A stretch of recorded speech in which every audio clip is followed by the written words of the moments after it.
Welcome to episode 2 of In the Shop with Fitz Auto. Working on the Z here again. Gonna continue where we left off in episode 1 and try to remove the OEM rear cross member. So, hop under the car with me and let's see what we can do. Alright, here we are back under Z. This is gonna be a familiar sight for the first few episodes in this series. So, I'm gonna show you guys kind of what I did since the camera went off in episode 1. I pretty well mangled the shit out of this. Got it dropped down, figured out there are 4 more spots I need to cut. And then I used an angle grinder and cut here, here, and then the same on the other sides. So basically what I'm going to do tonight is hit those 4 spot welds that I got left and then remove that cross member by any means necessary. Now this isn't something you necessarily want to do if your car isn't already a little mangled on the bottom like mine was, but it should work pretty well to remove this, and since we're welding something in its place, kind of no harm no foul if it gets a little messed up, because I figured I'll have to do some patching anyway.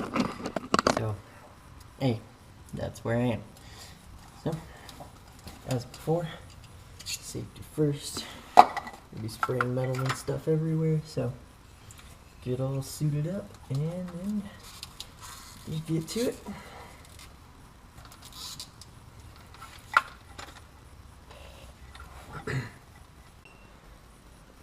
That next bit featuring me removing the OEM cross member by any means necessary, I decided to censor it because nobody needs to see that much senseless automotive violence.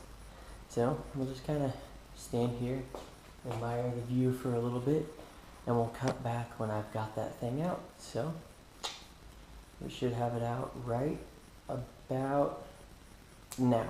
So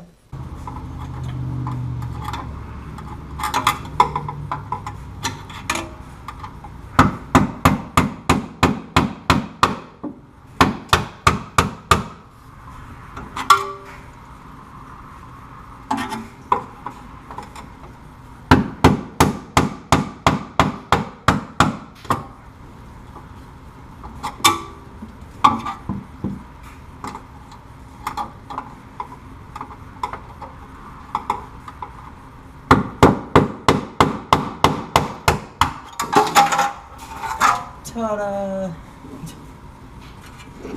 So, as you can see, I went a little nuts and just mangled the ever-loving crap out of this.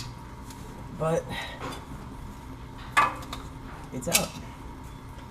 So, now let me show you guys what you're dealing with once you get it out, if you have a car that's rusty like mine was.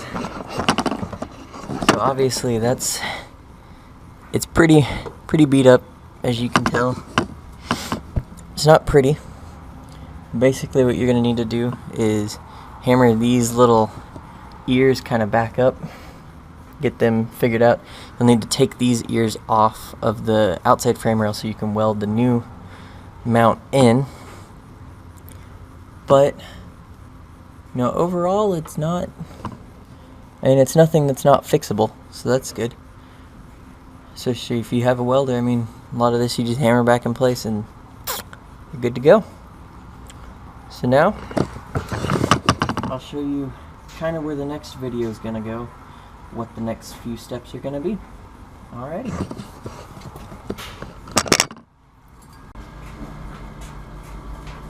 So the next step of the process is to get your S13 mounts. I was lucky enough to get a shell that somebody was just going to throw away.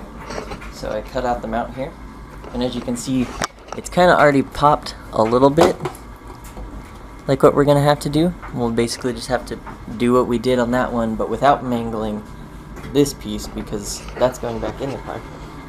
So you'll need that front mount, and then you'll also need, or that's the rear mount, I'm sorry. You'll also need the 2 front mounts in order for it to mount correctly, which there's the S13 shell that I ended up buying, and it's totally trashed now because I took it apart. But you'll need the 2 front pieces here and here. And you're basically going to do the same thing, drill spot welds, pull them off, and then I'll show you guys how to install them later. So that wraps it up for episode 2 of In the Shop with Fitz Auto. Hopefully on episode 3, well not hopefully, but on episode 3 you'll see me prepare the S13 mounts, and then we'll go from there. Just get started, get ready to give this thing to that pallet track day in September. Alright, catch you guys later.